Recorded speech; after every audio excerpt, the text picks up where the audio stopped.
وَلَقَدْ يَسَّرْنَا الْقُرْآنَ لِلذِّكْرِ فَهَلْ مِن مُّدَّكِرٍ۔ اعوذ باللہ من الشیطان الرجیم، بسم اللہ الرحمن الرحیم، نحمدہ ونصلی علی رسولہ الکریم وعلی اہل بیتہ الطیبین الطاہرین۔ السلام علیکم ناظرین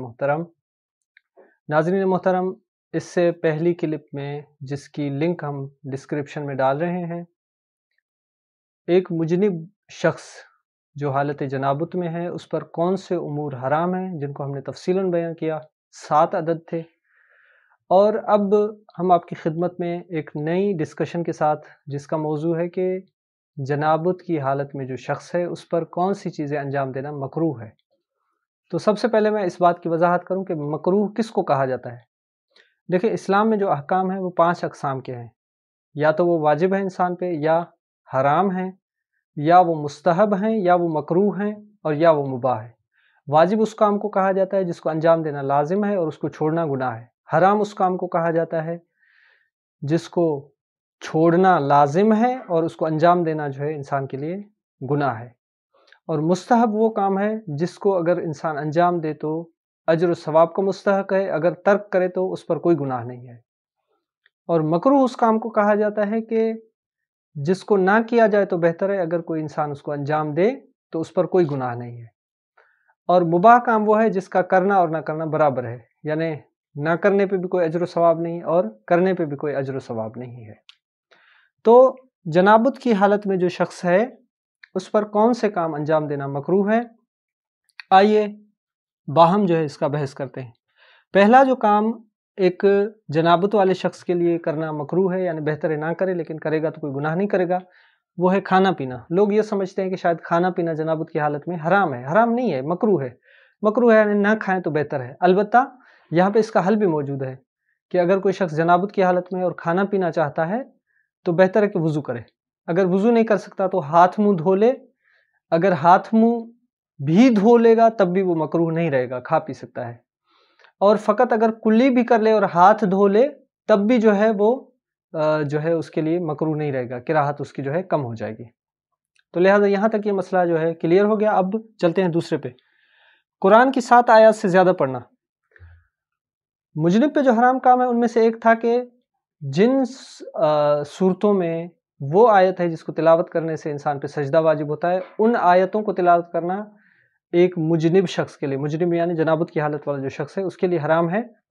لیکن ان آیتوں کو چھوڑ کے، ان 4 آیتوں کو چھوڑ کے قرآن مجید کی باقی جو صورتیں ہیں، آیتیں ہیں، ان میں 7 آیتوں سے زیادہ تلاوت کرنا جو ہے ایک جنابت والے شخص کے لیے مکروہ ہے، یعنی بہتر ہے کہ 7 آیات سے زیادہ تلاوت نہ کرے۔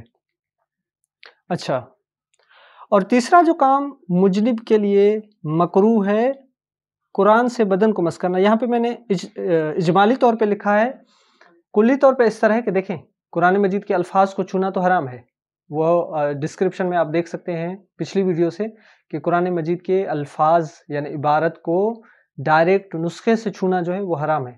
لیکن جو بیچ میں خالی جگہیں ہوتی ہیں یا قرآن کا حاشیے والی جگہ جو خالی پڑی ہوتی ہے اس کو، یا قرآن مجید کی جلد کو مس کرنا ایک مجنب شخص کے لیے بہتر نہیں ہے، نہ انجام دے۔ اگر انجام دے گا تو کوئی حرج نہیں۔ مثال کے طور پہ کوئی جنابت کی حالت میں شخص ہے، کوئی دوسرا اس کو کہے قرآن اٹھا کے دے سکتا ہے اس کو، لیکن یہ اس کے لیے کرنا مکروہ ہے۔ بہتر ہے کہ اس کو کہے کہ میں جنابت کی حالت میں اور قرآن کو اٹھانا میرے لیے مکروہ ہے۔ چوتھا جو ہے وہ ہے قرآن کو اپنے ساتھ رکھنا، یعنی مثال کے طور پہ جیب والا قرآن ہے آپ کا، پاکٹ والا، وہ آپ کے ساتھ ہے۔ جنابت کی حالت میں بہتر ہے آپ قرآن مجید کو کسی اور جگہ رکھ دیں اور غسل کرنے کے بعد جو ہے اپنے ہمراہ رکھیں۔ یہاں پہ ایک سوال پوچھا جاتا ہے کہ ہم نے جو تعویذ وغیرہ پہنے ہوئے ہیں یا انگوٹھی وغیرہ پہنی ہوئی ہے، دیکھیں انگوٹھی وغیرہ یا تعویذ وغیرہ جو اگر ان میں قرآنی آیات ہیں تو بہتر ہے ان کو اتار دیں، اور اگر اس طرح کی چیزیں نہیں تو اتارنا لازم نہیں ہے، نہ ہی ان کو اپنے پاس رکھنا جو ہے مکروہ ہے۔ یہ فقط حکم جو ہے قرآن مجید یا اس کی آیتوں کے لیے کہ اگر آپ کے پاس ہیں یا آپ کے ساتھ ہیں تو جنابت کی حالت میں ان کو اپنے آپ سے دور رکھیں۔ 5واں جو مکروہ کام ہے مجنب کے لیے وہ ہے سونا۔ البتہ اگر وضو کر کے سوئے تو کوئی حرج نہیں۔ مثال کے طور پہ ایک شخص ہے رات کو جو ہے مجنب ہو جاتا ہے یا خود کو جنابت کی حالت میں کرتا ہے، تو وہ شخص جو ہے پھر سونا اگر چاہتا ہے تو وضو کر کے سوئے، ایسے نہ سو جائے، ایسے سو جانا جو ہے اس کے لیے مکروہ ہے۔ اور چھٹی جو چیز ہے وہ ہے مہندی یا خضاب لگانا. مہندی یا خضاب جنابت کی حالت میں بندہ نہ لگائے، نارمل حالات میں لگائے. اس حالت میں لگائے گا تو اس کے غسل پہ یا اس کے بدن کی طہارت و نجاست سے کوئی مسئلہ نہیں ہوگا، لیکن یہ مکروہ ہے کہ نہ لگائے، چاہے وہ عورت ہو یا مرد ہو. 7واں جو ہے وہ ہے بدن پر تیل وغیرہ لگانا، جیسے لوشن ہے، جیسے کریم وغیرہ ہے، یعنی ایسی چیزیں جو آئلی ہوتی ہیں، یعنی ان میں جو ہے چکناہٹ ہوتی ہے، ان کو بدن پہ جنابت کی حالت میں انسان نہ ملے.